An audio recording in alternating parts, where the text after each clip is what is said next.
Olá, me chamo Egi Niblet e essa é a leitura do livro Hábitos Atômicos.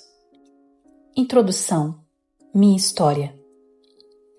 No último dia de meu segundo ano do ensino médio, acertaram meu rosto com um taco de beisebol.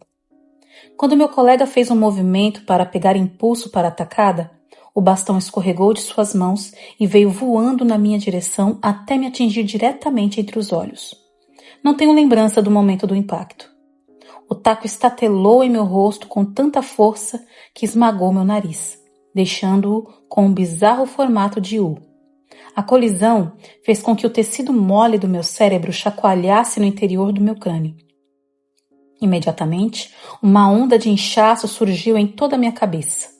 Em uma fração de segundos, tive um nariz quebrado, várias fraturas no crânio e 2 órbitas oculares estilhaçadas.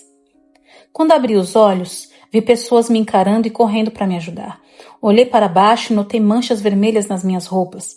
Um dos meus colegas tirou a camisa e a entregou para mim. Eu a usei para conter o fluxo de sangue escorrendo de meu nariz quebrado. Chocado e confuso, eu não sabia da gravidade com que me ferira.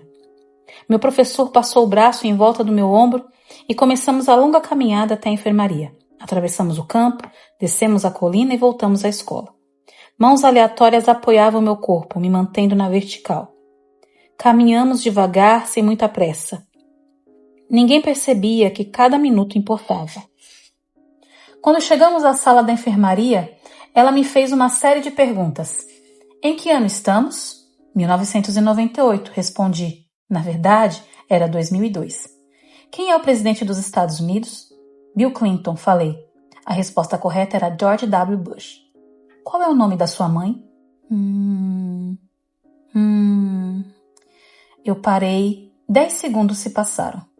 Pat, falei casualmente, ignorando o fato de que tinha levado 10 segundos para lembrar o nome da minha mãe. Essa é a última pergunta de que me lembro. Meu corpo era incapaz de lidar com um rápido inchaço no meu cérebro, e eu perdi a consciência antes da chegada da ambulância. Minutos depois, fui transportado até o hospital local. Pouco depois de chegar, meu corpo começou a se desligar. Eu tinha dificuldades com funções básicas, como engolir e respirar. Tive minha primeira convulsão do dia. Então, parei de respirar completamente. Enquanto os médicos corriam para me fornecer oxigênio, também decidiram que o hospital local não estava equipado para lidar com a situação e requisitaram um helicóptero para me transferir para um hospital maior em Cincinnati. Saí da sala de emergência e fui em direção a ele, do outro lado da rua. A maca sacudia pela calçada esburacada enquanto uma enfermeira me empurrava e outra bombeava manualmente o oxigênio. Minha mãe, que havia chegado ao hospital alguns momentos antes, subiu no helicóptero ao meu lado. Eu permaneci inconsciente e incapaz de respirar sozinho enquanto ela segurava minha mão durante o voo. Enquanto minha mãe viajava comigo no helicóptero, meu pai foi para casa ver como estavam meu irmão e minha irmã e dar a notícia para eles. Ele sufocou as lágrimas ao explicar para minha irmã que não poderia ir à sua formatura do ensino fundamental naquela noite. Depois de deixar meus irmãos aos cuidados de familiares e amigos, ele foi para Cincinnati encontrar minha mãe. Quando minha mãe e eu pousamos no hospital, uma equipe de quase 20 médicos e enfermeiros correu para o heliponto e me levou para a unidade de trauma. A essa altura, o inchaço do meu cérebro havia se tornado tão grave que eu estava tendo repetidas convulsões pós-traumáticas. Meus ossos quebrados precisavam ser consertados, mas eu não estava em condições de ser submetido à cirurgia. Depois de outra convulsão, a terceira do dia, fui colocado em coma induzido em um ventilador. Meus pais já conheciam aquele hospital. 10 anos antes, eles haviam entrado no mesmo prédio, no térreo, depois que minha irmã fora diagnosticada com leucemia, aos 3 anos de idade. Eu tinha 5 anos na época. Meu irmão tinha apenas 6 meses. Após 2 anos e meio de quimioterapia, pulsões na coluna vertebral e biópsias da medula óssea, minha irmãzinha finalmente saiu do hospital feliz, saudável e sem câncer. E agora, depois de 10 anos de vida normal, meus pais se encontravam no mesmo lugar com outro filho. Enquanto eu estava em coma, o hospital enviou um padre e um assistente social para consolar meus pais. Foi o mesmo padre que conversara com eles uma década antes. na noite em que descobriram que minha irmã tinha câncer. Conforme o dia se desvanecia na noite, uma série de máquinas me manteve vivo. Meus pais dormiram irrequietos em um colchão hospitalar. Em um momento eles desabaram de cansaço e logo depois estavam completamente despertos e preocupados. Minha mãe me disse mais tarde, foi uma das piores noites da minha vida. Minha recuperação. Por um golpe de misericórdia, na manhã seguinte, minha respiração melhorou a ponto de os médicos se sentirem confortáveis em me tirar do coma. Quando finalmente recuperei a consciência, descobri que havia perdido meu olfato. Como teste, uma enfermeira me pediu para assoar o nariz e cheirar uma caixa de suco de maçã.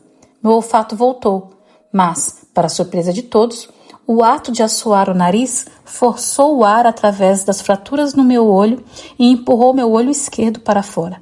Meu globo ocular saltou da órbita, mantido precariamente no lugar pela minha pálpebra e pelo nervo óptico que o conectava ao meu cérebro. O oftalmologista disse que meu olho gradualmente voltaria ao lugar à medida que o ar saísse, mas era difícil dizer quanto tempo isso iria levar. A cirurgia foi agendada para uma semana depois, o que me permitiria mais tempo para a recuperação. Parecia que eu havia saído do lado perdedor de uma luta de boxe, mas fui liberado para deixar o hospital. Voltei para casa com o nariz quebrado, meia dúzia de fraturas faciais e um olho esquerdo inchado. Os meses seguintes foram difíceis, parecia que tudo na minha vida estava em pausa. Tive diplopia por semanas, literalmente não conseguia ver direito. Demorou mais de um mês, mas meu globo ocular acabou retornando ao devido lugar. Entre as convulsões e os meus problemas de visão, foram 8 meses antes que pudesse dirigir um carro novamente. Na fisioterapia, praticava padrões motores básicos, como andar em linha reta. Estava determinado a deixar a lesão me derrubar, mas houve mais do que alguns momentos em que me senti deprimido e subjugado. Fiquei dolorosamente ciente do longo caminho que ainda tinha pela frente quando voltei para o campo de beisebol um ano depois. O beisebol sempre foi uma parte importante da minha vida. Meu pai havia jogado na liga secundária pelo St. Louis Cardinal e eu também sonhava em jogar profissionalmente. Após meses de reabilitação, o que mais queria era voltar para o campo. Mas meu retorno ao beisebol não foi tranquilo. Quando a temporada chegou, fui o único jogador júnior cortado do time do colégio. Fui rebaixado para jogar com os alunos do segundo ano no time júnior. Eu jogava desde os 4 anos e para alguém que havia gastado tanto tempo e esforço no esporte, ser cortado era humilhante. Ainda me lembro vividamente do dia em que isso aconteceu. Sentei no meu carro e chorei enquanto zapeava pelas estações de rádio, procurando desesperadamente por uma música que me fizesse sentir melhor. Depois de um ano de determinação, consegui retornar ao time do colégio como sênior, mas raramente estava em campo. No total, joguei 11 ciclos de beisebol, na liga colegial, principal no ensino médio, pouco mais de uma única partida. Apesar da minha carreira insonsa no ensino médio, eu ainda acreditava que poderia me tornar um ótimo jogador.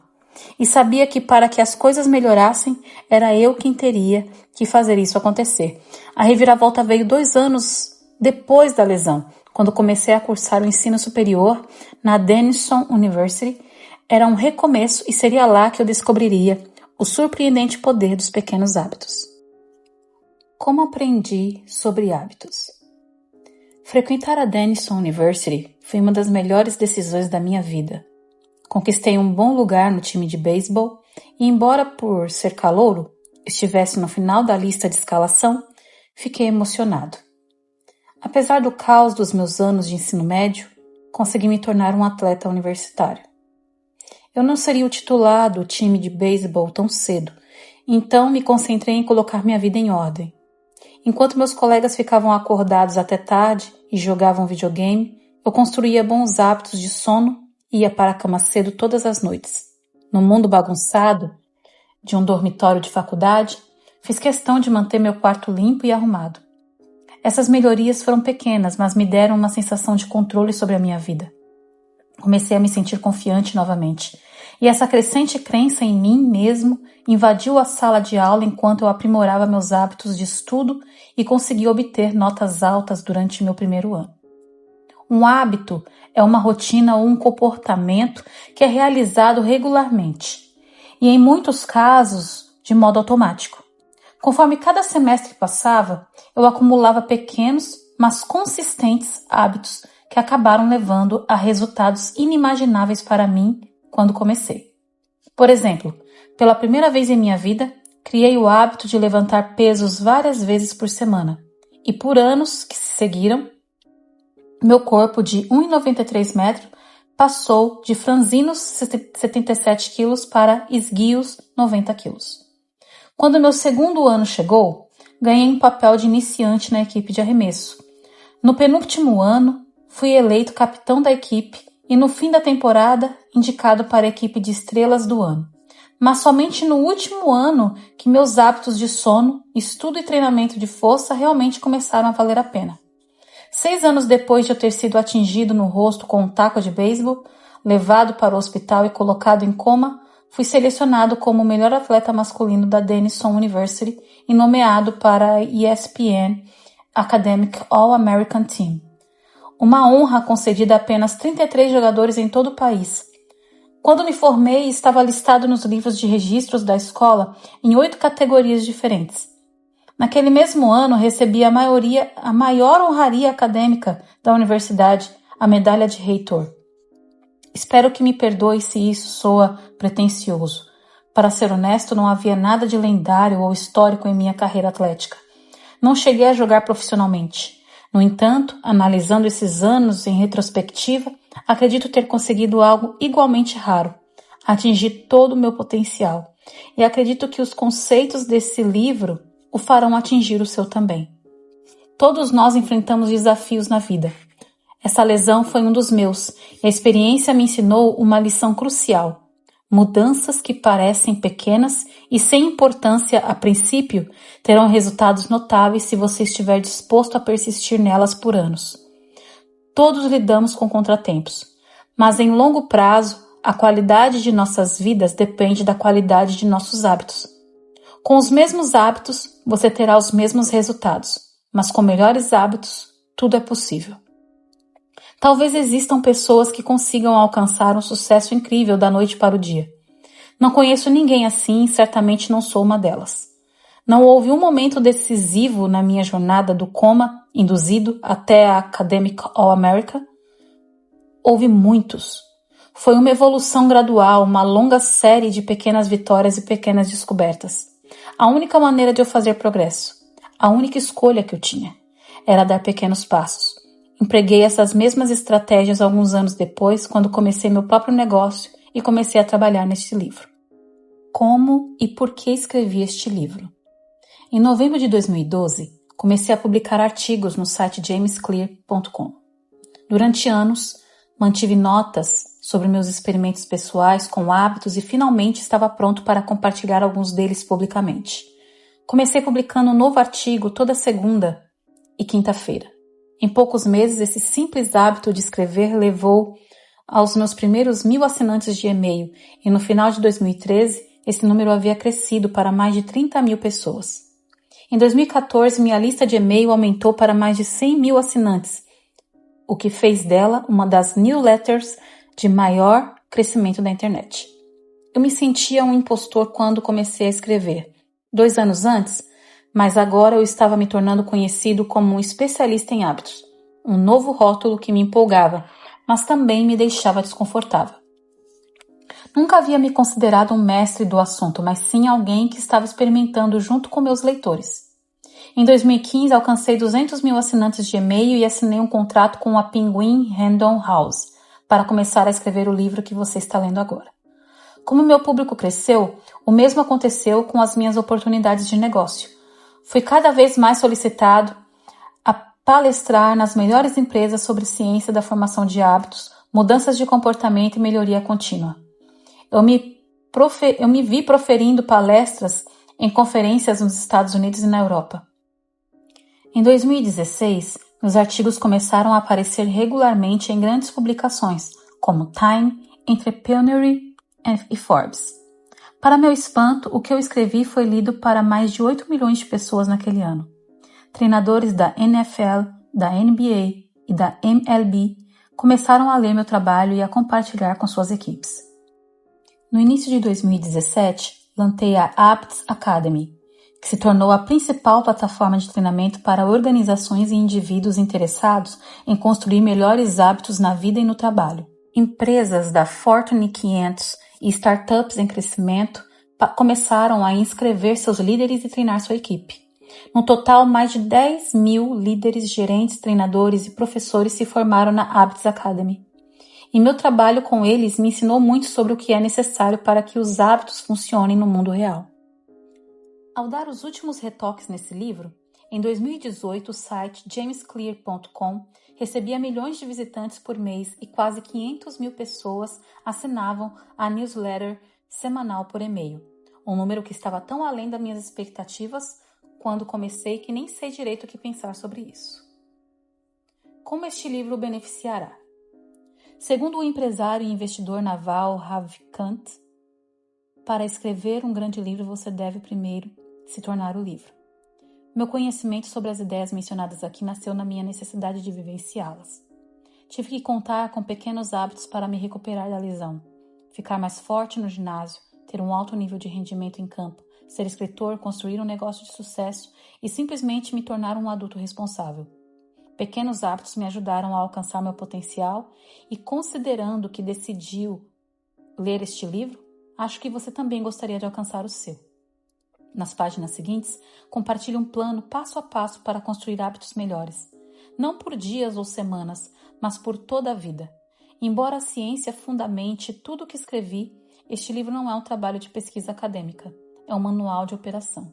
Você encontrará sabedoria e conselhos práticos importantes enquanto explico a ciência de como criar e mudar seus hábitos de uma maneira fácil de entender e aplicar. As áreas de conhecimento em que me baseio, biologia, neurociência, filosofia, psicologia e muito mais, existem há muitos anos. O que lhe ofereço é uma síntese das melhores ideias que pessoas inteligentes descobriram há muito tempo, bem como as descobertas mais convincentes recentemente feitas por cientistas. Minha contribuição, espero, é a de encontrar as ideias que mais importam a conectá-las de uma forma altamente prática. Qualquer informação sábia nestas páginas deve ser creditada aos muitos especialistas que me precederam. Qualquer coisa tola, suponha que seja erro meu. A espinha dorsal deste livro é o meu modelo de 4 passos de hábitos: estímulo, desejo, resposta e recompensa. E as 4 leis da mudança de comportamento que evoluem a partir dessas etapas. Leitores com experiência em psicologia podem reconhecer algum desses termos do condicionamento operante, proposto pela primeira vez como estímulo, resposta e esforço, por B.F. Skinner, na década de 1930, e popularizado mais recentemente como deixa, rotina e recompensa, em O Poder do Hábito, de Charles Duhigg. Cientistas comportamentais como Skinner perceberam que se você oferecesse a recompensa ou punição correta, poderia levar a pessoa a agir de uma determinada maneira. Mas enquanto o modelo de Skinner fez um excelente trabalho em explicar como os estímulos externos influenciavam nos hábitos, faltava-lhe uma boa explicação de como nossos pensamentos, sentimentos e crenças impactam nosso comportamento. Os estados internos, nossos humores e emoções, também são importantes. Nas últimas décadas, os cientistas começaram a determinar a conexão entre nossos pensamentos, sentimentos e comportamentos. Essa pesquisa também é abordada nessas páginas. De modo global, a estrutura que ofereço é um modelo integrado das ciências cognitivas e comportamentais. Acredito que seja um dos primeiros modelos de comportamento humano a explicar com precisão tanto a influência dos estímulos externos quanto as emoções internas em nossos hábitos. Embora um pouco de linguagem possa ser familiar, tenho certeza de que os detalhes e as aplicações das 4 leis da mudança de comportamento oferecerão uma nova maneira de pensar sobre seus hábitos. O comportamento humano está sempre mudando, situação a situação, momento a momento, segundo a segundo. Mas este livro trata do que não muda, trata dos fundamentos do comportamento humano, os princípios perenes em que você pode confiar ano após ano, as ideias em que pode alicerçar a construção de um negócio, de uma família ou de uma vida. Não existe um caminho certo para criar hábitos melhores, mas este livro descreve a melhor maneira que conheço, uma abordagem que será eficaz independentemente de onde você começar ou do que estiver tentando mudar. As estratégias que abordo serão relevantes para qualquer um que esteja procurando por um sistema passo a passo para melhorias, sejam suas metas centradas em saúde, dinheiro, produtividade, relacionamento ou todas as opções acima. No que tange ao comportamento humano, este livro será o seu guia.